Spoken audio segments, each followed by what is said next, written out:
The courtroom had never seen anything quite like this moment. Karen Lawrence stood trembling with righteous indignation, her perfectly manicured finger pointing directly at Sarah Chen like a weapon, and the words that came out of her mouth would trigger the most explosive confrontation in Judge Judy's entire television career. Your husband was a drug dealer, and everyone in this courtroom needs to know the truth about the kind of person you really are. The silence that followed was suffocating. Sarah's face went white as shock rippled through her body. The audience erupted in gasps and murmurs of disbelief. Even the bailiff shifted uncomfortably, recognizing that something unprecedented was unfolding. But the most dramatic transformation happened in Judge Judy herself. Her eyes, which had been carefully observing the proceedings with professional detachment, suddenly blazed with an intensity that made the entire courtroom feel like the temperature had dropped 20 degrees. What Karen didn't know was that she had just made the worst mistake of her life. What she couldn't possibly understand was that Judge Judy had been waiting for this exact moment, had been setting a trap from the very first question, and had evidence in that manila folder on her desk that would not only destroy Karen's case but obliterate her entire existence. Before we show you the exact moment when Judge Judy delivered the reply that left Karen speechless for 38 seconds and shocked the entire nation, you need to understand how we got here. This wasn't just another petty dispute over property or money. This was about a woman who thought she could weaponize the legal system to destroy a grieving widow and her children. This was about greed so profound that it turned a neighbor into a predator who would slander a dead man to steal his family's home. And this was about justice delivered with such precision and fury that it would become the most viral courtroom moment in internet history, shared over 150 million times across every social media platform imaginable. If you believe that people who falsely accuse others deserve real consequences, smash that like button right now. Hit subscribe because what happens in the next several minutes will restore your faith that sometimes, just sometimes, the system works exactly as it should to protect the innocent and punish those who abuse it. Sarah Chen had never imagined she would end up in a courtroom fighting for her dignity and her children's future. 6 months ago, her world had been completely normal. She worked as a pediatric nurse at Children's Hospital, pulling double shifts to help families through their worst moments. Her husband Michael had been a pharmaceutical sales representative for a Fortune 500 company, traveling the region to help doctors understand new medications that could save lives.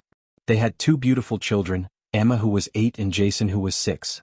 They owned a modest but comfortable condo in a middle-class complex, nothing fancy but enough space for their family to build memories together. Then Michael died suddenly from a massive heart attack at age 36, collapsing in a hotel room during a business trip, leaving Sarah to navigate grief while trying to hold her shattered family together. The medical bills from Michael's final hospitalization, combined with funeral costs and the reality of losing half their household income, had created financial pressure that Sarah never anticipated. After 3 months of trying to manage mortgage payments on her nurse's salary alone, she made the difficult decision to sell their condo and move closer to her parents who could help with childcare while she rebuilt their lives. She listed the property for $425,000, which was fair market value according to 3 different real estate appraisals. The condo was well maintained in a good school district, and should have sold within a reasonable time frame.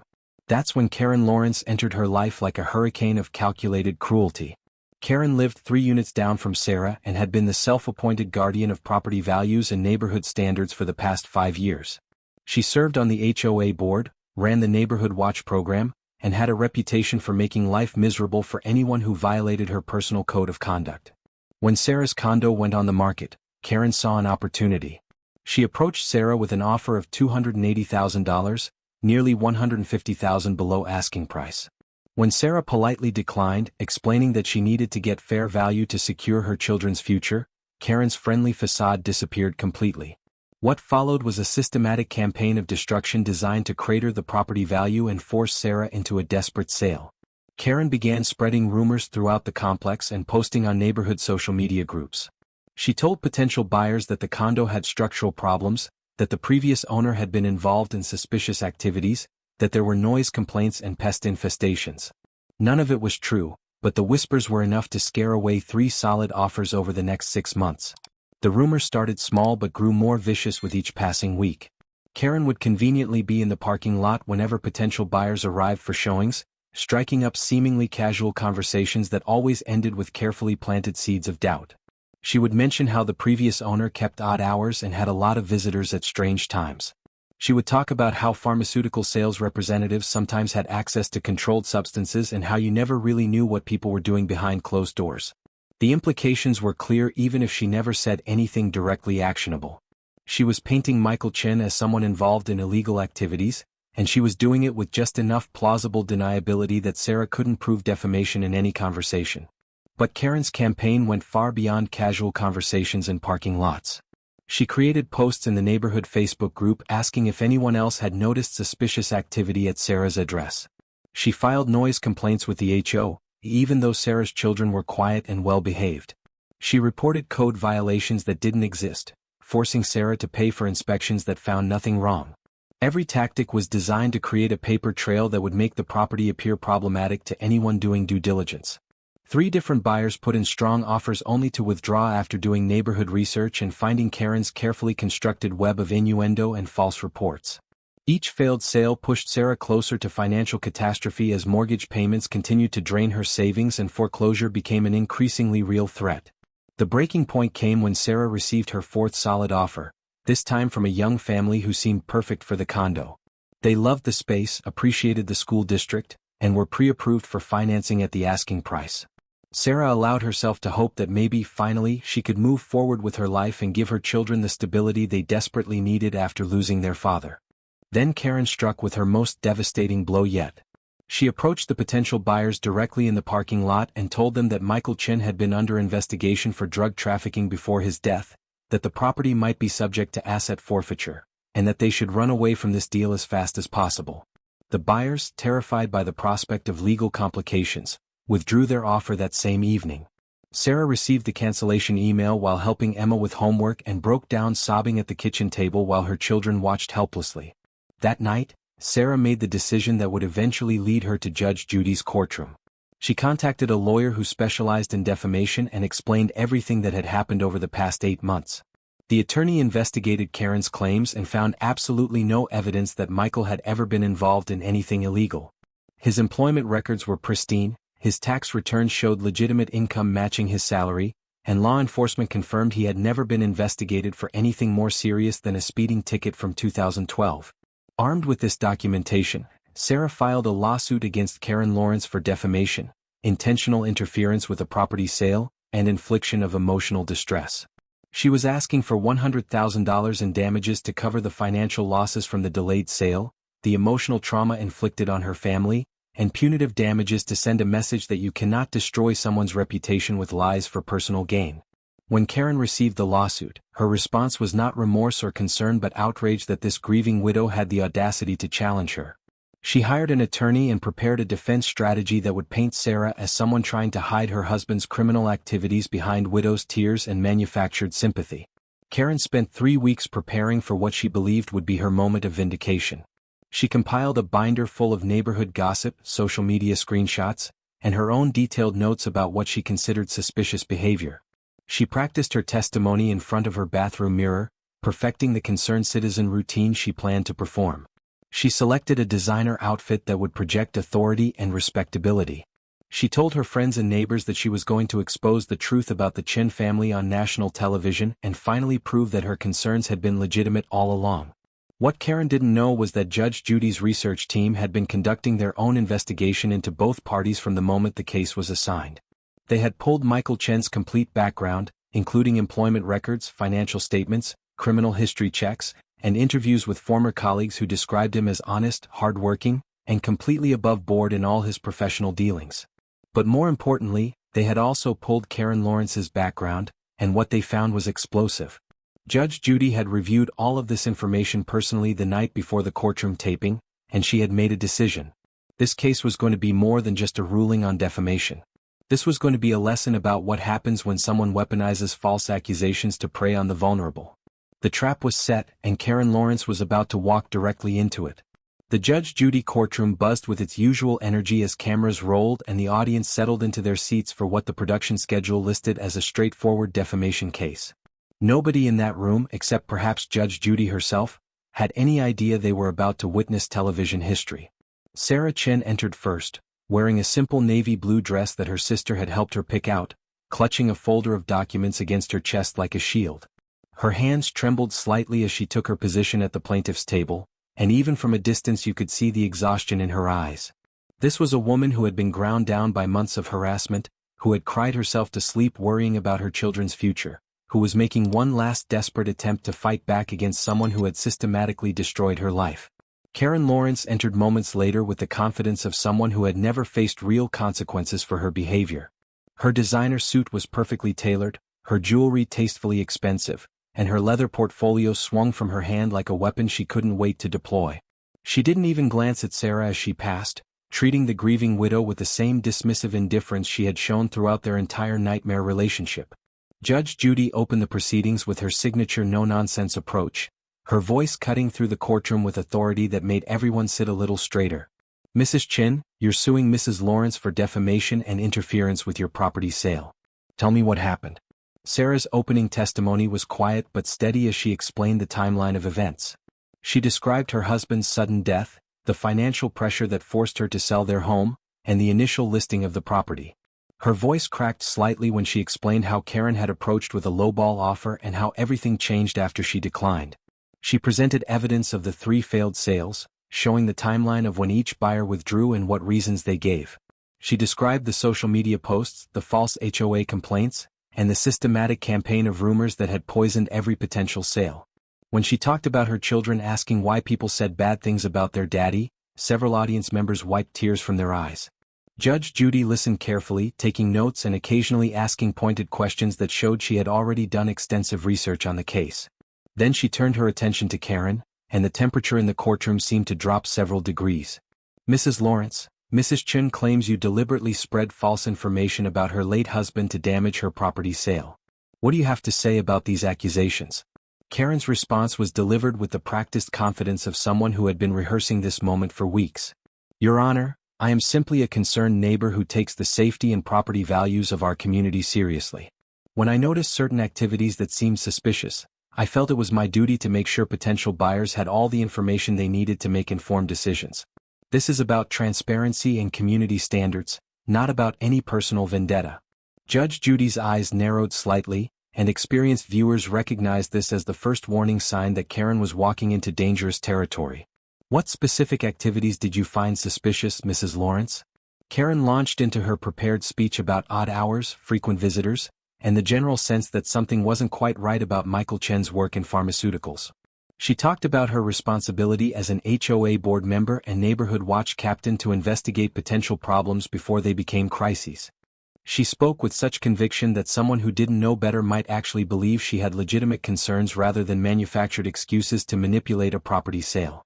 Judge Judy let her talk, occasionally nodding, asking follow-up questions that seemed sympathetic to Karen's position. Karen grew more confident with each answer, clearly believing she was winning over the judge with her concerned citizen routine. Then Judge Judy asked the question that began Karen's unraveling. "Mrs. Lawrence, did you make an offer to purchase Mrs. Chen's property yourself?" Karen hesitated for just a moment before admitting that yes, she had made an offer, but it was a fair market offer based on her assessment of the property's true value. Judge Judy pressed further. "And what was that offer?" $280,000, Karen replied, her voice still confident. Judge Judy leaned back in her chair with that slight smile that regular viewers knew meant something devastating was coming. "So you offered $145,000 below asking price, and when Mrs. Chin declined your offer, you began telling people her husband was involved in suspicious activities. Do you see how someone might think those two events were connected?" Karen's face flushed red as she realized the trap closing around her, but her arrogance wouldn't let her back down. "Your Honor, I resent the implication that my legitimate concerns about community safety had anything to do with a business transaction. Some of us actually care about more than just money." The condescension in Karen's voice was palpable, and it was about to trigger an explosion that would define the rest of her life. Judge Judy's expression hardened into something that made even the bailiff take notice. "Mrs. Lawrence, you mentioned that pharmaceutical sales representatives sometimes have access to controlled substances. Can you elaborate on why you found that relevant to your concerns about Mr. Chin?" Karen seized what she thought was an opportunity to justify her actions, launching into an explanation about how people in certain professions have opportunities for illegal activities and how the community deserved to know about potential risks. Her voice grew louder and more confident as she warmed to her theme, clearly believing she was making a compelling case. Judge Judy listened without interrupting, her fingers steepled in front of her face, and anyone who knew her recognized this posture as the calm before an absolute storm. When Karen finally finished her monologue, Judge Judy leaned forward with laser focus. "So you're saying that because of Mr. Chen's profession, you had reasonable suspicion he might be involved in drug dealing?" Karen nodded vigorously, missing the trap entirely. "Exactly, Your Honor. Someone needed to ask the hard questions and do the difficult work of protecting our community." That's when Karen made the fatal mistake that would destroy everything. She turned slightly toward Sarah, her face twisted with self-righteous anger, and said the words that would echo across America. "Your Honor, the man was clearly a drug dealer." She pointed directly at Sarah with accusatory fury. "She knows it. Everyone knows it. Why else would a pharmaceutical rep have so much money and keep such odd hours? Someone needed to tell the truth about what was really going on in that condo." The courtroom exploded with gasps and shocked exclamations. Sarah covered her face with her hands, her shoulders shaking with sobs. Several audience members called out in protest before the bailiff gestured for silence. But the most dramatic reaction came from Judge Judy herself. Her face transformed from controlled professionalism into barely restrained fury, and when she spoke, her voice carried the weight of absolute authority mixed with righteous anger that made the walls seem to vibrate. "Mrs. Lawrence, you just made a very serious accusation on national television. Drug dealing is a federal felony. Do you understand the gravity of what you just said?" Karen's confidence faltered slightly, but her arrogance pushed her forward. "Yes, Your Honor, and I stand by it. Someone needed to tell the truth, and apparently I'm the only one with the courage to do it." The silence that followed was suffocating. Judge Judy sat back in her chair and opened the thick manila folder that had been sitting on her desk throughout the entire proceeding. She pulled out several documents and began reviewing them with deliberate slowness, letting the tension build to an almost unbearable level. Karen shifted uncomfortably in her chair, her earlier confidence beginning to crack around the edges as she realized something had fundamentally changed in the courtroom atmosphere. Judge Judy finally looked up from the documents, and her eyes locked onto Karen with the intensity of a predator who had been patiently waiting for exactly the right moment to strike. "Mrs. Lawrence, since you're so concerned about drug dealers and criminal activity, let's talk about truth. Let's talk about evidence.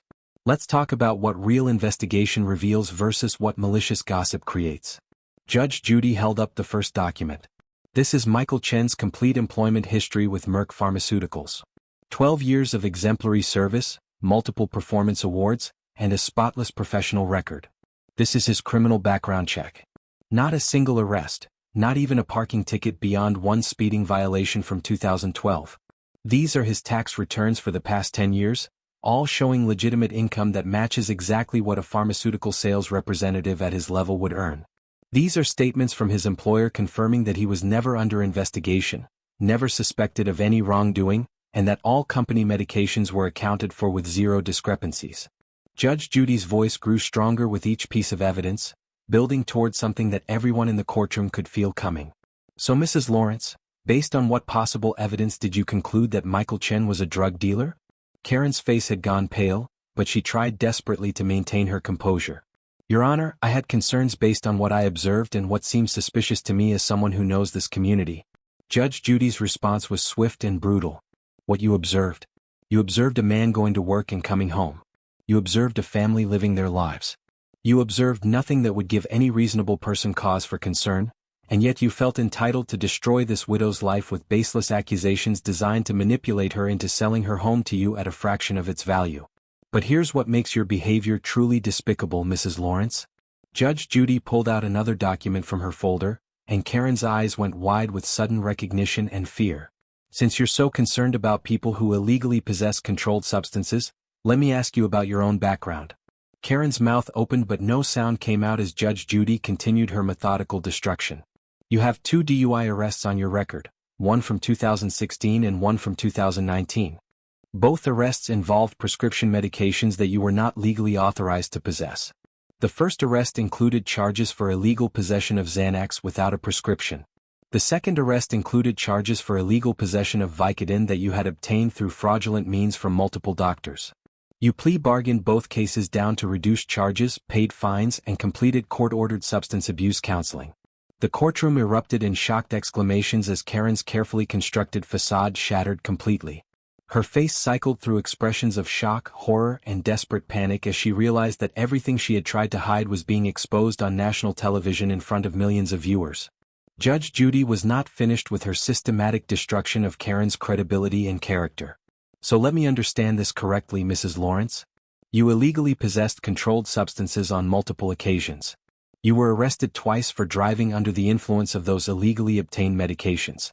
You manipulated the medical system to get prescription drugs you had no legitimate need for. And yet you felt qualified to stand in my courtroom and accuse a dead man who never broke a single law of being a drug dealer. The hypocrisy is so staggering that I'm almost impressed by your audacity. Karen tried desperately to speak, her voice coming out as a strangled whisper. Your Honor, that was in the past. I made mistakes and I paid for them. Those situations have nothing to do with my legitimate concerns about community safety. Judge Judy leaned forward with an expression of such withering contempt that Karen physically recoiled in her chair. Nothing to do with it? Everything about this case is connected to your character, your credibility, and your motivation. You saw a vulnerable widow trying to sell her home. You saw an opportunity to exploit her grief and financial desperation. When she refused your insulting lowball offer, you launched a calculated campaign to destroy her property value by slandering her dead husband with the very crimes you yourself have actually committed. That's not community concern, Mrs. Lawrence. That's predatory behavior wrapped in a thin veneer of civic responsibility. Judge Judy then asked the question that would break Karen completely and create the moment that would be replayed millions of times across every social media platform. Mrs. Lawrence, did you make these accusations because you wanted to buy Mrs. Chen's property at a fraction of its value? The silence that followed was absolute. Karen's mouth opened and closed like a fish gasping for air. 5 seconds passed. Then 10. Her hands began to tremble visibly as sweat formed on her forehead despite the air-conditioned courtroom. 15 seconds. 20 seconds. The cameras captured every moment of her mental collapse as she struggled to formulate any response that wouldn't be a complete admission of guilt. 25 seconds. 30 seconds. The audience sat frozen, barely breathing, watching this woman's entire life unravel in real time. 35 seconds. Finally, after 38 excruciating seconds that felt like an eternity, Karen whispered in a voice barely audible through her microphone. I thought if people knew about the concerns, the price would drop and I could help the community by buying it at a more reasonable price. The admission hung in the air like a confession at a murder trial. Judge Judy's response was immediate and devastating. So you just confessed on national television that you slandered a dead man to manipulate a widow into selling her home cheaply. You destroyed this woman's reputation, her children's sense of security, and their memory of their father for personal financial gain.